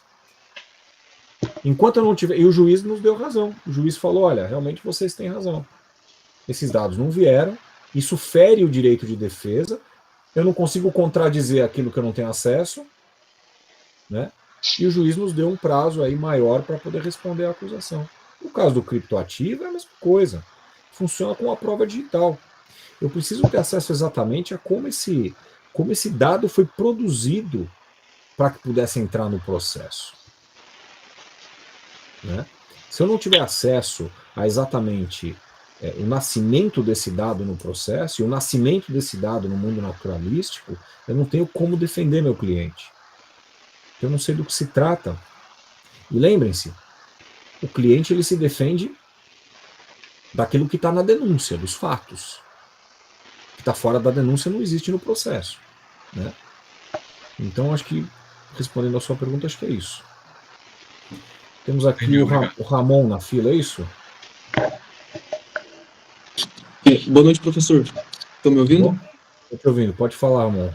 Eu fiquei mais com uma dúvida, mas quando o senhor tinha dito sobre a questão do sequestro, o bloqueio, né, que é requerido pelo Ministério Público, quem que assume o dano processual caso no final o réu seja inocentado?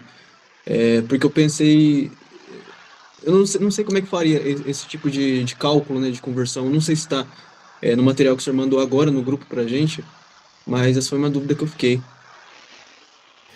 Você diz o dano moral, material? Não, eu Isso? digo, em caso, não sei, tem um sequestro, um bloqueio de criptoativos, no caso de corrupção, por exemplo, né? Depois tem uma grande desvalorização desses ativos e no final o réu é inocentado. Porque me parece um pouco um desincentivo para o MP se ele for condenado a ressarcir, ou não sei se o poder público tiver que ressarcir esse tipo de situação, né? Porque o que ele está fazendo é justamente promovendo ação penal e buscando a reparação integral do dano, né? Então, fiquei com essa dúvida. Excelente. Eu acho que eu não sei te responder, não, porque nunca vi isso acontecer, assim, mas a gente pode montar uma digressão rápida aqui. Funcionaria mais ou menos como. Porque, assim, quando você tem dinheiro, valores, o Poder Judiciário aplica numa conta judiciária que vai render um CDB ali. Né? Então você não tem nem como discutir isso. Porque, pelo menos corrigidinho, o teu valor vem. Caso você seja absolvido ao final com o trânsito em julgado, o valor retorna para você corrigido. Funciona mais ou menos assim com o valor de fiança. O sujeito vai lá, paga uma fiança. Cumpriu a pena, ele tem direito a ter a fiança de volta. Pô, o cara ficou 5, 6 anos, 7 anos, 8 anos, ele vai lá e tem o seu dinheiro corrigido, né? Corrigido pela inflação. Agora, no caso do criptoativo, a pergunta é muito interessante, né? Porque é a mesma coisa que o Estado sequestrar aplicações financeiras de alto risco, né? Sequestra, por exemplo, ações da Petrobras, sei lá, ações de não sei aonde, renda variável, né? Eu não creio que haja aí uma responsabilidade do Estado, até porque se por acaso o sujeito for condenado, Ramon, com trânsito em julgado, quem perdeu foi o Estado. Porque o ressarcimento vai ficar mitigado, né? Sim. O ressarcimento, o cara, sei lá, vou dar um exemplo bizarro, tá? O cara tinha 100 milhões de criptomoeda, daqui a pouco ele vai ter, com trânsito em julgado, 10 mil reais. Caiu, quebrou o mercado da criptomoeda, né? Prejudicado no caso de condenação é o próprio Estado. Eu vou dar um exemplo do veículo, que é um bem tangível. O Código de Processo Penal diz que se há risco de perecimento, pode haver alienação antecipada, né? Então o carro está no pátio lá há 5 anos, vai perecer, já está desvalorizado. O juízo vai lá, leiloa o carro, pega o dinheiro, coloca numa conta judicial e aguarda o processo correr, né? Agora é interessantíssima a sua pergunta, né? Mas eu creio, assim, fazendo uma digressão, de que é uma faca de dois gumes mesmo, né? Se o sujeito for condenado, o Estado também perde. Porque o dinheiro que era 100 milhões virou 10 mil. E o ressarcimento vai ser minúsculo, né? Agora, se for o contrário, o Estado pode usar justamente esse argumento. Não, e se ele fosse condenado? Né? Agora, se você tem um erro judiciário crasso, grosso, né? Aí teria que pensar um pouco melhor, mas eu não creio que esses ativos voláteis, por natureza, sejam de responsabilidade posterior do Estado, né? Num caso de valorização ou desvalorização. Até porque aquele ativo que era 100 milhões pode virar 300. E é claro que o Estado vai ter que estipular, Estado juiz eu estou dizendo, né? O Estado juiz vai ter que estipular uma reparação, né? Que se for a mais tem que devolver, se for a menos eles têm que se virar para complementar, né? Através aí de outros bens e tudo mais, entendeu? Através de uma execução depois e tal. Então eu não acho que isso seja efetivamente responsabilidade do Estado, principalmente nesses ativos muito variáveis. Espero que tenha respondido a sua pergunta. Obrigado, professor. Antônio Augusto está por aí? Próximo na fila. Depois é o Guilherme. Professor, boa noite, pessoal. Obrigado pela aula. Foi ótima. A minha dúvida é mais em relação ao processo mesmo, e acho que ela se conecta um pouco com a dúvida do Marcos. Gostaria de entender, na verdade, como que o senhor verifica que a doutrina e a jurisprudência têm tratado hipóteses de produção de prova unilateralmente em processos que envolvem o mercado financeiro. Em relação à validade das provas mesmo. Unilateral, me dá um exemplo aí. no sentido de... Eu estou trabalhando em um caso que envolve isso agora, e a alegação... Agora, a produção de prova já é uma outra coisa, né? A gente tem que entrar em momentos probatórios. Nós vamos simplificar esse negócio aqui, né? Porque a gente tem admissão, produção, valoração, né? Nós vamos simplificar esse negócio aqui. Não, a produção no processo penal, eu não vou chamar de produção, vai, mas a apresentação de elementos probatórios no processo penal parte do Ministério Público.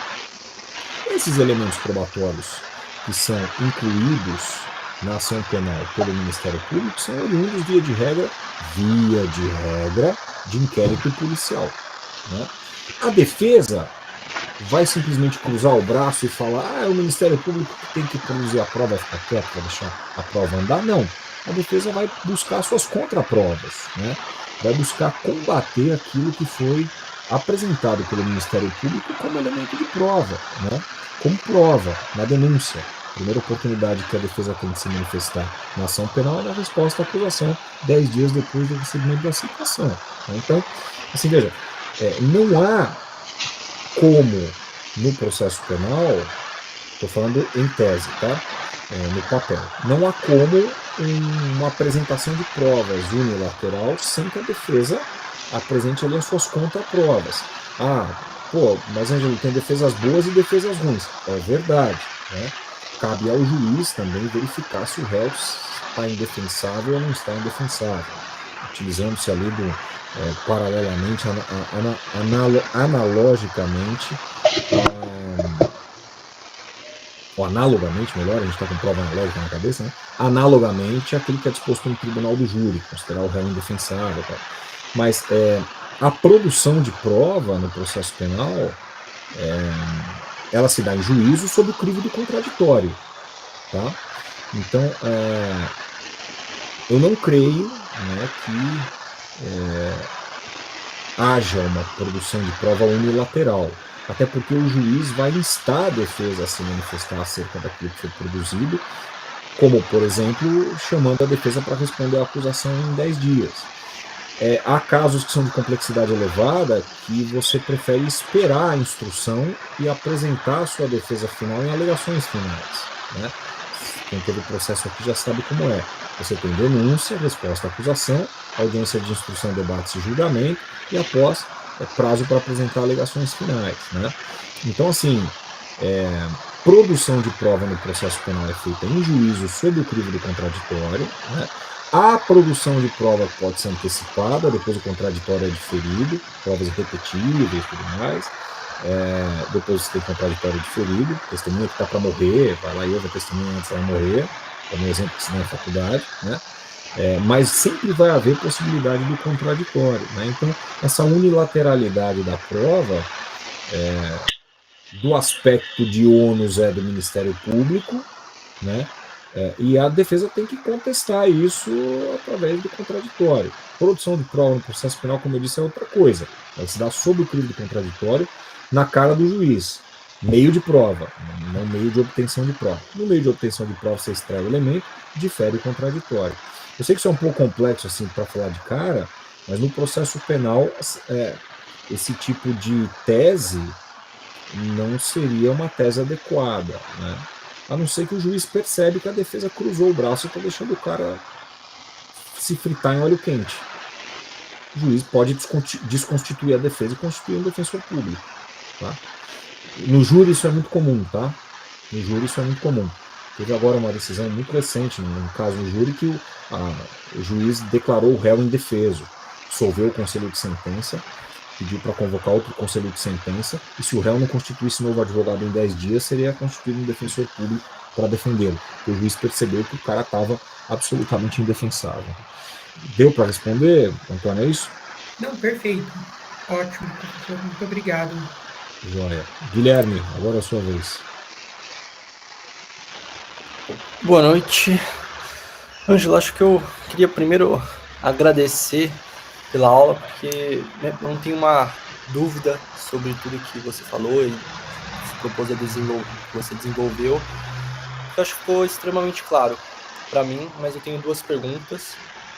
Uma vai mais para penal, né? Eu tenho um conhecimento ainda pequeno sobre penal, mas você deu um exemplo em que o MP ele alegava que o réu, né, ele tinha uma grande quantidade de dinheiro em cripto. Mas muitas das vezes você não vai conseguir vincular o endereço àquela pessoa ou até falar quanto, ainda mais se você não consegue vincular o endereço àquela pessoa, você não consegue falar quanto ela tem. No seu exemplo, tipo, a pessoa estava presa, beleza, vou ficar, e ele não vai produzir uma prova contra si mesmo e falar, meu endereço é tal e eu tenho essa quantidade de dinheiro. Como que essa pessoa continuaria presa se você não vai conseguir provar isso? E uma outra pergunta, você falou que vai mandar pra gente um artigo, acho que até do seu filho, mas se você puder falar o básico do que seria esse mixing service, como ele funciona, eu agradeceria porque eu nunca tinha ouvido falar dele, sinceramente. Eu vi até no seu material antes, mas eu imaginei que você ia falar na aula. Muito bem, essa questão da prisão preventiva. Vamos começar pelo Mixing Service. Mixing Service é um tipo de operação complexa de cripto, eles chamam de operações complexas. É mais ou menos assim, você joga no bolsão, né, gera um blockchain único para diversas operações de diversas pessoas diferentes.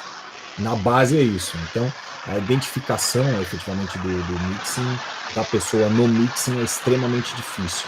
É como se fosse uma conta bolsão de criptoativos, entendeu? Aí eu passo para você esse artigo do meu filho, está muito legal, ele explica muito melhor isso, mas eu estou dando uma base. Todo mundo joga uma porrada de criptoativo ali dentro, gera um blockchain único e é uma bagunça porque simplesmente você não consegue identificar o que é o que, de onde é aonde, entendeu? E o rastreamento disso fica muito difícil. E geralmente isso é feito por exchanges que são descentralizadas. É claro que toda exchange centralizada tem um grau de descentralização, mas essas particularmente, geralmente não tem sede aqui, tá? Longe. A operação inicial é feita em locais longínquos aí, tá? Mas eu vou passar o artigo e aí vocês vão gostar bastante das explicações. Em relação à prisão preventiva, ninguém pode prender ou manter preso se não presente os requisitos do artigo 312 do Código de Processo. Você não pode manter alguém preso porque ela simplesmente não diz onde está o seu cripto. Começa por aí, tá? Não pode acontecer. Para que a pessoa seja mantida presa preventivamente, primeiro, o processo tem que correr risco. Precisa haver requisito do artigo 312. A prisão só pode se dar para conveniência da instrução ou para aplicação da lei penal. Vale dizer o seguinte, uma tutela processual. É claro que tem ordem pública e ordem econômica também, mas eu considero isso tutela, eu escrevi um artigo sobre isso faz muitos anos, eu considero isso tutela pessoal, tutela social e não tutela processual. Você só pode manter alguém preso se há risco de fuga, há risco de destruição de provas, há risco de ameaçar testemunha, ou se há um risco fundado da pessoa delinquir novamente. Então, perceba que fora o delinquir novamente, como a tutela social, as demais são tutelas processuais. Tá? Você manter alguém preso simplesmente porque essa pessoa não quer dizer onde está o cripto é absolutamente ilegal, e é claro que isso não vem à tona no processo no papel, isso fica nas entrelinhas. Eu trabalhei na Operação Lava Jato bastante, e era muito comum você manter as pessoas presas para que elas negociassem acordos de colaboração premiada. Então o Ministério Público te chamava na mesa com o teu cliente preso e falava, e aí? Quem é que ele vai dar? Enquanto você não entabulasse um acordo de colaboração premiada, uma forma de revogar a prisão preventiva, um acordo off-processo, o cara não saía. Isso é absolutamente ilegal. Mas as ilegalidades na Operação Lava Jato foram as mais diversas, como vocês bem sabem, tanto que muitas das questões foram anuladas aí pelo STF quando os entes políticos mudaram, né? Então, Guilherme, não se pode manter alguém preso simplesmente porque essa pessoa não quer entregar onde estão os seus criptoativos, ou onde está o Correio, ou onde se esconderam os outros assassinos, os outros homicidas, ou simplesmente porque ela não quer celebrar uma ANPP ou não quer celebrar um acordo de colaboração premiada, né? Você tem que ter os requisitos do artigo 312, seguidos pelos requisitos do artigo 313, preenchidos, para que se possa manter a prisão preventiva. Então, essa prisão que está acontecendo nesse caso que eu falei para vocês, em princípio, ela é ilegal, né? Isso vai ter que ser combatido pela defesa do rapaz, via de regra. Aí nessa fase processual a gente se encontra com uma denúncia oferecida, sem respostas ainda, réus para serem citados, com habeas corpus. Você vai discutir em habeas corpus em tribunal, depois você vai subir para o STJ e assim por diante, né? O habeas corpus é um instrumento bastante complexo, parece algo muito simples, mas não é. Ele precisa ser muito bem utilizado, né? Mas é a forma de combater uma prisão ilegal. Você tem que demonstrar para o juízo que essa pessoa não vai fugir, então você entrega um passaporte. E de regra isso já vem numa medida cautelar, tá? Você entrega um passaporte, né? Você tenta converter aquela preventiva em domiciliar, como fizeram agora com o ex-presidente, né? Ele está agora em prisão preventiva domiciliar. Isso na lei não existe, tá? O artigo 318 prevê as hipóteses de prisão domiciliar, a do ex-presidente não é uma, mas eles tiveram que engendrar uma espécie de prisão preventiva, inovar numa espécie de prisão preventiva, para não colocá-lo em um estabelecimento penitenciário, né? Processualmente falando, e sem opiniões políticas aqui, dificilmente vão prender um ex-presidente em um estabelecimento prisional tradicional. Ele pode ficar preso numa sala de polícia federal, ele pode ficar preso se for militar no exército, uma coisa assim, mas dificilmente vão colocar um cara que já teve um papel importante na República, importante como presidente, num estabelecimento prisional comum, né? O outro ex-presidente ficou preso também na Polícia Federal durante um ano, e acho que 10 meses ou 8 meses, né? Não foi preso num estabelecimento prisional comum. Então não existe essa prisão domiciliar fora das hipóteses do artigo 318. Né? Então, essa é uma questão processual de base. Prisão preventiva é algo que quem for advogado na área criminal tem que dominar. Tá? Não adianta a gente conversar, gente, aqui uma saideira. Responde a pergunta, Guilherme. Respondi, Leandro. Muito obrigado. Não adianta a gente trabalhar aqui com temas muito importantes como esse que a gente está trabalhando hoje, se a gente não sabe advogar no básico, gente. A gente não sabe advogar na base. E advogar na base é o fundamento de quem quer ser um bom advogado, criminalista. E também de quem quer ser um bom promotor de justiça, alguém que quer prestar concurso, quer ser um juiz, né? Conhecer a base, né? Até porque muitos de vocês, os que querem prestar concurso, vão ter que passar aí por 3 anos de prática, né? Via de regra, essa prática se dá na advocacia, mas também pode se dar no poder público, ocupando um cargo aí de escrevente, coisa do gênero, né? Mas quem vai advogar tem que aprender a advogar na base. É bonito a gente falar em direito penal econômico hoje em dia, né? É uma bandeira, inclusive, que muitos escritórios usam aí para se vender, se promover, né? Mas se você não sabe advogar na base, se você não sabe tratar uma preventiva, né? Se você não sabe tratar uma temporária, se você não sabe os mecanismos da parte geral do Código Penal, que não são fáceis, né? A parte geral do Código Penal é complexa, ela precisa ser conhecida, né? Você não consegue advogar depois em questões que envolvam criminalidade econômica, criminalidade do colarinho branco, o que quer que seja. Você precisa conhecer a base e ter muita experiência na advocacia de base. É muito glamouroso a gente entrar num escritório para estagiar ou para começar a trabalhar que fala de direito penal econômico, né? Precisa saber advogar no básico, para que vocês possam levar esse conhecimento da base, aprimorar esse conhecimento da base e aí advogar em questões. Porque a questão, às vezes você tem um roubo, a gente faz alguns casos pro bono, você tem um roubo que tem uma complexidade de prova. Se você não souber triangular uma antena, você não vai conseguir localizar o sujeito. Se você não souber pedir um ofício para o juiz, para triangular as 3 antenas de onde o sujeito estava, para mostrar que ele não estava naquele lugar, você não vai conseguir advogar.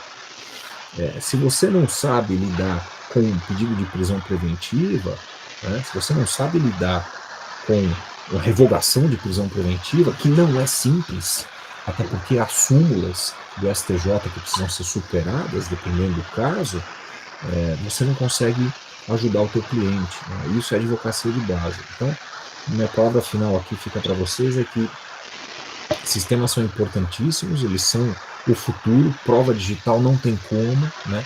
Mas nem sempre a prova digital está envolvida num caso de crime econômico. Eu acabei de contar para vocês o caso da violência doméstica. Smart Sampa, gente. Tem que abrir os olhos para o Smart Sampa. Tem que saber o que está acontecendo aí com o Smart Sampa, essas câmeras de reconhecimento. Né? Tem que fazer um trabalho. A gente não tem LGPD penal. O Brasil devia ter uma LGPD penal. Né? Então, fica a palavra aqui para vocês, para que quem quiser advogar, estou falando aqui agora para vocês que querem advogar, aprendam a advogar na base. Né? No fundamento, para depois partirem para outras praias. Então fica essa palavra. Espero ter sido proveitoso. Gostei muito de bater esse papo com vocês e contem comigo para uma próxima. Professor, eu tô até sem palavras, porque antes desse encontro a gente esperava bastante e o senhor entregou muito mais mesmo.